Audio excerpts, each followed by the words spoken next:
اعوذ باللہ من الشیطان الرجیم بسم اللہ الرحمن الرحیم۔ آج کل پاکستان میں نت نئے تہوار منانے کا رواج عام ہو رہا ہے۔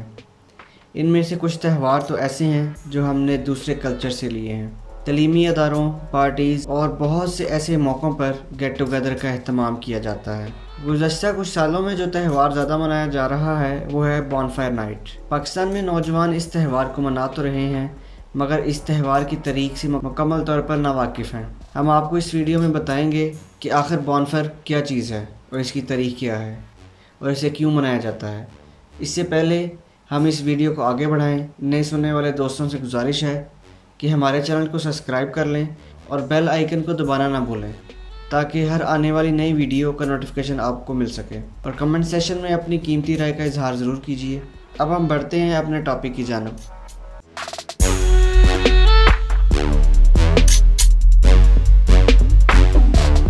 اس تہوار کی تاریخ برطانیہ سے ملتی ہے۔ برطانیہ کی تاریخ میں اس واقعے کو گائے فاکس ڈے سے یاد کیا جاتا ہے، جس کا ذکر برطانیہ کی نظموں میں بھی موجود ہے۔ برطانیہ میں ہر سال 5 نومبر کی رات آتش بازی کا مظاہرہ کیا جاتا ہے، اور اس آتش بازی کے مظاہرے سے آسمان میں رنگ ہی رنگ بکھر جاتے ہیں، بلکہ 5 نومبر سے پہلے ہی آتش بازی دکھائی دینے لگتی ہے اور جگہ جگہ آگ بھی روشن کر دی جاتی ہے۔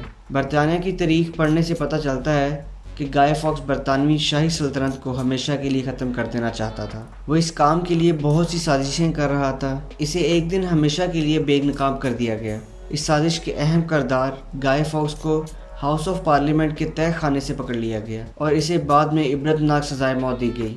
برطانوی عوام نے شاہی خاندان سے اپنی محبت کا اظہار کرتے ہوئے گائے فاکس کے پتلے بنائے اور انہیں نظر آتش کر دیا۔ اب سوال یہ ہے کہ گائے فاکس کون تھا اور گائے فاکس کیا چاہتا تھا؟ گائے فاکس کا شمار ملکہ الزبتھ کے دور حکومت کے سیاستدانوں میں ہوتا تھا۔ وہ ایک ماہر جنگجو بھی تھا۔ ملکہ کا زمانہ اگرچہ کیتھولک پیروکاروں کے لیے بہت سخت تصور کیا جاتا تھا، تاہم 1603 میں ملکہ الزبتھ کے انتقال کے بعد جیمز کے بادشاہ بننے سے انگلش کیتھولک کافی خوش ہوئے، کیونکہ اس کی ماں بھی اسی فرقے سے تعلق رکھتی تھی۔ تاہم بادشاہ جیمز نے ملکہ کے دور حکومت کے قوانین کو نہیں بدلا۔ اس دور میں رابرٹ کیسٹن نے کچھ لوگوں کے ساتھ مل کر ایک منصوبہ بنایا کہ انہیں اپنا حق طاقت کو استعمال کر کے ہی حاصل ہو سکتا ہے۔ منصوبے کو عملی جامہ پہنانے کے لیے پارلیمنٹ بیسڈ منسٹر لندن کے قریب ایک گھر کرائے پر حاصل کیا گیا۔ پھر ایک سرنگ پارلیمنٹ تک کھودی گئی۔ اس کے ذریعے 36 بیرل گن پاؤڈر پارلیمنٹ تک پہنچایا گیا۔ 5 نومبر کا دن کارروائی کے لیے منتخب کیا گیا۔ اس روز بادشاہ جیمز پارلیمنٹ کا افتتاح کرنے جا رہے تھے۔ اس طرح پارلیمنٹ کے ارکان کے ساتھ بادشاہت کا بھی خاتمہ ہو جاتا، مگر اس منصوبے میں شامل کچھ لوگ اس حق میں نہ تھے، کیونکہ وہ یہ نہیں چاہتے تھے کہ بے گناہوں کی جان لی جائے۔ لہٰذا ایک خفیہ خط بادشاہ کو ملا جس میں 5 نومبر کو پارلیمنٹ میں آنے سے منع کیا گیا۔ اس خط کو اہم جانتے ہوئے چھان بین شروع کر دی گئی۔ پارلیمنٹ کے تہہ خانے سے 36 بیرل گن پاؤڈر برآمد کر لیا گیا اور ساتھ ہی ساتھ گائے فاکس کو بھی گرفتار کر لیا گیا۔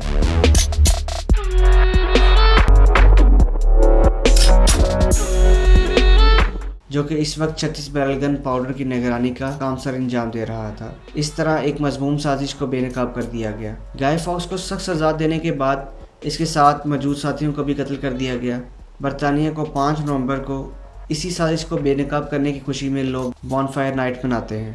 برطانیہ میں بچے آج بھی گائے فاکس کا ماسک چہرے پر پہنتے ہیں اور پیپر سے بنے ہوئے پتلے کو لے کر گلیوں میں نکلتے ہیں اور پیسے بھی اکٹھے کرتے ہیں، اور ان پیسوں سے آتش بازی کا سامان بھی خریدتے ہیں۔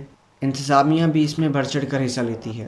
اسی طرح آج کل پاکستان میں بھی بون فائر بہت منائی جا رہی ہے، لیکن اس ویڈیو کو دیکھنے کے بعد آپ ضرور بون فائر کی حقیقت سے واقف ہو گئے ہوں گے۔ اس ویڈیو کو اپنے دوستوں کے ساتھ ضرور شیئر کیجیے۔ ایسی اور معلوماتی ویڈیوز کے بارے میں جاننے کے لیے ہمارے چینل کو سبسکرائب کرنا نہ بھولیے۔